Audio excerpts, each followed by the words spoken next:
خرج مرتضى منصور رئيس نادي الزمالك بتصريحات نارية، وده بعد فوز النادي الأهلي على نادي سياتل الأمريكي والصعود لنص نهائي كاس العالم للأندية. وهاجم مرتضى منصور الإعلامي أحمد شوبير بمنتهى القوة.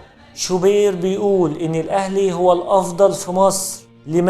لماذا يا شوبير تتحدث بهذه اللهجة؟ وأعتقد إن السبب في الاحتقان بين الجماهير ومش أنا السبب، وإن أنت يا شوبير وصمة عار في تاريخ الإعلام المصري. اهدى يا شوبير شوية وخليك حيادي. بس هقول ايه؟ ما انت ابن النادي ولمدة 17 سنة. احسن لك يا شوبير تبطل الهيصة والزنبليطة اللي عمال تعملها على الفاضي والمليان. خليك حيادي يا شوبير. انت دايما بتحتفل بانتصارات الاهلي بشكل مبالغ فيه. طب ليه؟ مستفاد ايه يا شوبير؟ بيدفعوا لك كام على التطبيل ده يا شوبير؟ اشمعنى يا شوبير ما بتهيص فوز الزمالك؟ ولا علشان مش معبرينك وما بندفعلكش؟